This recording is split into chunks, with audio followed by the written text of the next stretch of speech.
Hello friends, आप सभी का मेरे यूट्यूब चैनल इंग्लिश वे में स्वागत है। तो चलिए स्टार्ट करते हैं आज की स्टोरी। और आज की स्टोरी विक्रम बेताल की है और बहुत ही अच्छी स्टोरी है।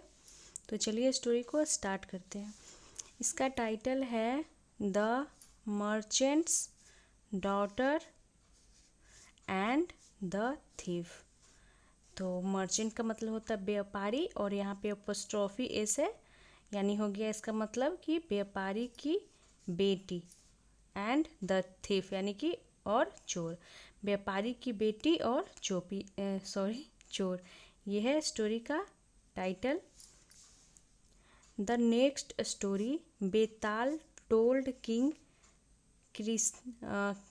King Vikramaditya was about the beautiful daughter of a merchant.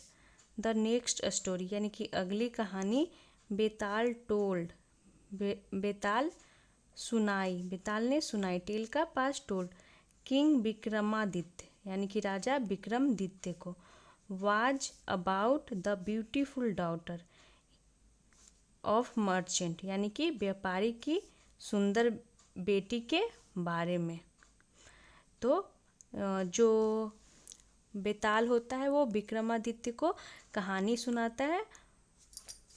तो नेक्स्ट स्टोरी था वो सुनाता है। और क्या नेक्स्ट स्टोरी था, यहाँ से स्टोरी स्टार्ट है। वंस अपॉन अ टाइम यानी कि एक समय की बात है। तो हर बार क्या होता है कि जो बेताल होता है वो विक्रमादित्य के कंधे पे आता है और उन्हें विक्रमादित्य को कहानी सुनाता है और उससे उस स्टोरी से रिलेटेड क्वेश्चन पूछता है। तो कैसे जो क्या बोलते हैं बेताल कैसे विक्रमादित्य से मिला और क्यों वो कहानी सुनाता है, तो इसके बारे में इस स्टोरी बनाने से पहले मैं उस पर भी वीडियो बनाई हूँ। तो आप देख सकते हैं कि कैसे बेताल विक्रमादित्य से मिला। तो अब जब वो स्टोरी सुना रहा है तो वो क्या स्टोरी सुना रहा है, यहाँ से स्टार्ट है। वंस अपॉन अ टाइम यानी एक समय की बात है। और ये एक फ्रेज है जो स्टार्टिंग में आती है स्टोरी के स्टार्टिंग में। एक समय की बात है। There lived a rich merchant, he had a daughter whose name was Chanchala. तो एक समय की बात है, there lived a rich merchant, एक अमीर या फिर बोल सकते हैं धनी व्यापारी रहता था।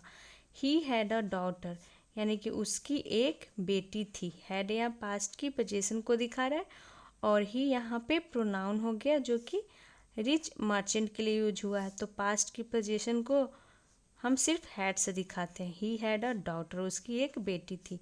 हुज नेम यानी कि जिसका नाम, वाज यानी था, क्या था, चंचला, तो उसका नाम चंचला था। दो Chanchala was beautiful and intelligent. दो का मतलब हो गया हालांकि, चंचला वाज यानी चंचला थी, ब्यूटीफुल यानी कि सुंदर और इंटेलिजेंट यानी कि सुंदर और बुद्धिमान थी। तो ब्यूटीफुल और इंटेलिजेंट यहाँ पे एडजेक्टिव हो गया जो चंचला को डिस्क्राइब कर रहा है, उसके बारे में बता रहा है कि वो कैसी थी। तो यहाँ पे ब्यूटीफुल और इंटेलिजेंट दोनों एडजेक्टिव्स हो गए।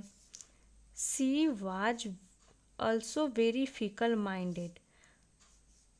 सी वाज ऑल्सो यानी कि वह, ऑल्सो वाज यानी थी, ऑल्सो यानी भी, वेरी फिकल माइंडेड यानी कि बहुत ही चंचल स्वभाव की।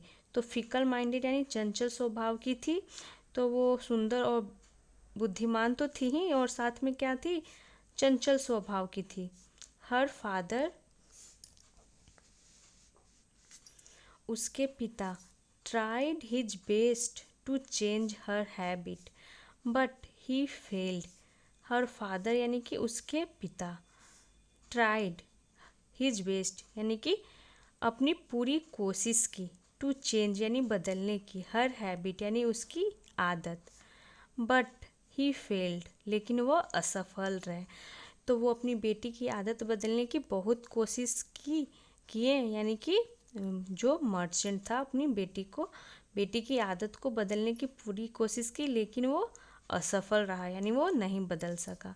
Disappointed he decided to get her married and send her away. Disappointed का मतलब हो गया कि निराश होकर के, ही डिसाइडेड उसने तय किया, to get her married and send her away यानी कि निराश हताश होकर के उसने तय किया कि, ही डिसाइड से हो गया उसने, ही डिसाइडेड यानी कि पास्ट हो गया डिसाइड का डिसाइडेड, उसने तय किया कि शादी करके उसे दूर भेजने का, सेंड हर अवे यानी कि उसे दूर भेजने का। तो जब वो असफल रहा तो उसने क्या तय किया कि शादी करके इसे दूर भेज दो, दूर भेजने का उसने फैसला लिया। A handsome groom was chosen for her. A handsome groom यानी कि एक सुंदर दूल्हा।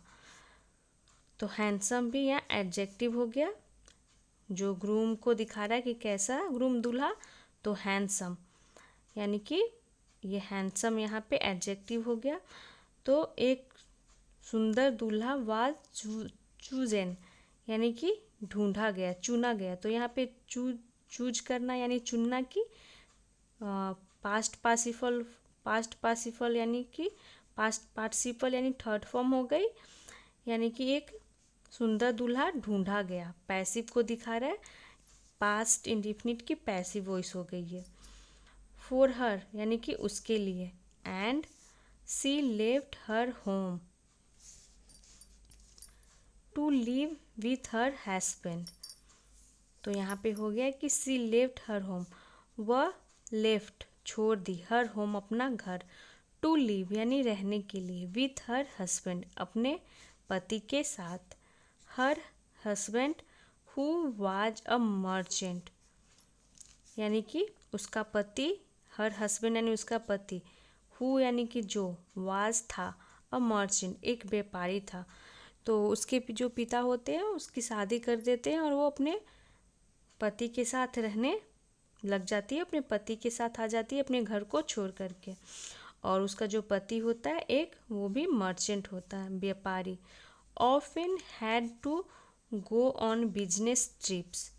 ऑफन यानी अक्सर, had to go, had to यानी ये मजबूरी को दिखा रहा है कि अक्सर उसे जाना पड़ता था, पास्ट की मजबूरी को दिखा रहा है कि उसे अक्सर जाना पड़ता था। ऑन बिजनेस ट्रिप्स यानी कि व्यापार की यात्राएं करना पड़ता था, बिजनेस ट्रिप पे उसे यानी कि बिजनेस के काम से उसे जाना पड़ता था। तो उसे व्यापार के सिलसिले में ट्रिप्स पे यानी कि यात्रा उसे करना पड़ता था उसके हस्बैंड को। So he was away from his home most of the time. So इसीलिए ही वाज अवे यानी कि वो दूर रहता था, फ्रॉम हिज होम यानी कि अपने घर से, मोस्ट ऑफ द टाइम यानी अधिकांश समय।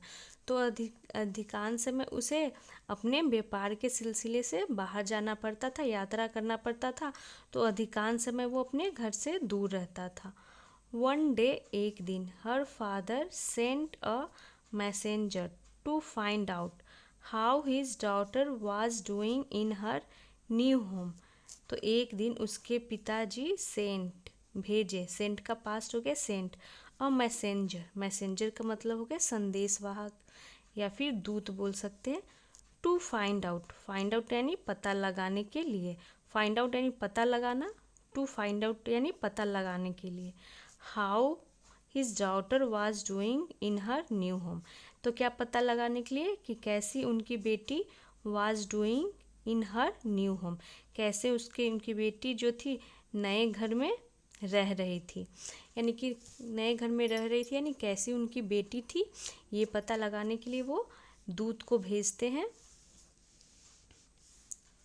When the messenger arrived, चंचला's husband was not at home. जब मैसेंजर यानी कि संदेशवाहक अराइव्ड यानी पहुंचा, चंचला's हस्बैंड यानी जो चंचला के पति वाज नॉट एट होम यानी कि वो घर पे नहीं था। चंचला वेलकम्ड द मैसेंजर यानी जो चंचला थी वो वेलकम्ड यानी स्वागत की, द मैसेंजर यानी उस संदेशवाहक को, and served him food and wine, और सर्व्ड की यानी कि परोसी। तो किसी के सामने रखना, परोसना, थाल में ले जा करके तो सर्व करना उसे बोलते हैं। तो सर्व की उसे यानी कि उस संदेशवाहक के लिए यहाँ पे हिम प्रोनाउन हुआ है। फूड यानी भोजन, एंड वाइन यानी शराब, परोसी और भोजन। She had fallen in love with the man.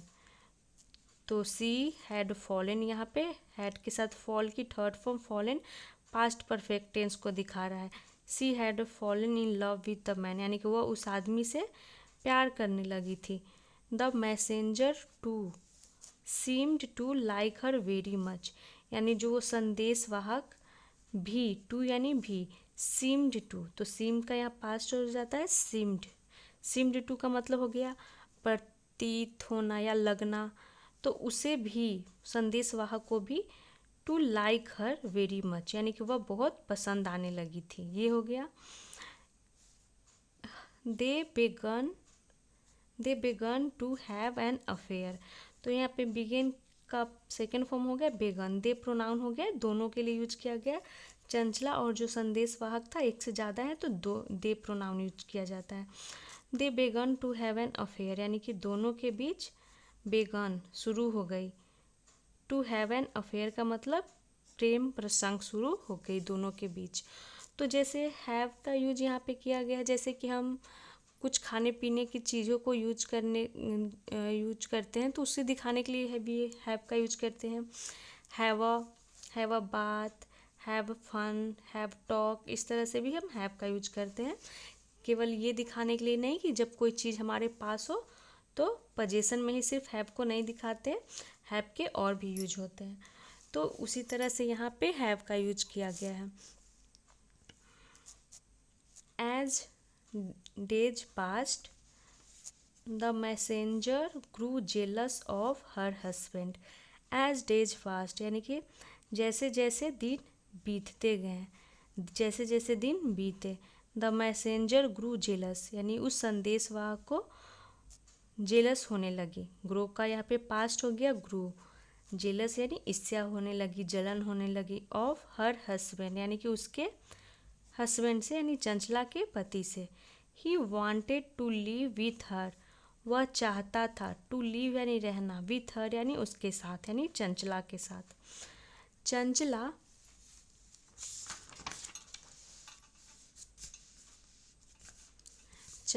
feared that all hell would break loose if her husband found out about the affair। तो चंचला feared यानी चंचला डरती थी, that कि all hell would break loose। तो मतलब ये एक तरह का एक ये इडियम हो गया जिसका बना बनाया मतलब होता है। अगर हम इसे अलग अलग करेंगे वर्ड टू वर्ड तो दूसरा ही मतलब निकल जाएगा। तो इसका मतलब हो गया कि all hell would break loose, मतलब कि चीज़ें गड़बड़ हो जाना, यानी कि बहुत बड़ा हंगामा हो जाना। इस तरह से कि यदि वो डरती थी कि इफ़ यानी यदि हर हस्बैंड फाउंड आउट, यदि उसके पति को पता चल गया। फाइंड आउट यानी पता लगाना या पता चलना, पता चल गया। अबाउट द अफेयर यानी कि उस अफेयर यानी प्रेम संबंध के बारे में, तो बहुत बड़ा हंगामा हो जाएगा। तो इसका बना बनाया मतलब आता है कि बहुत बड़ा हंगामा हो जाएगा। सो इसीलिए सी थॉट ऑफ अ प्लान, उसने सोची, इसीलिए वह सोची थी। इनका past thought of a plan यानी एक योजना।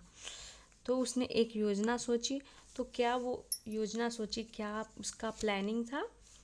अब बहुत ही लंबी स्टोरी हो जाएगी अगर एक बार में मैं ये बनाऊँ तो आज बस इतना ही। और जब नेक्स्ट मैं बनाऊँगी वीडियो तो इसे पूरे स्टोरी को ट्रांसलेट करूँगी।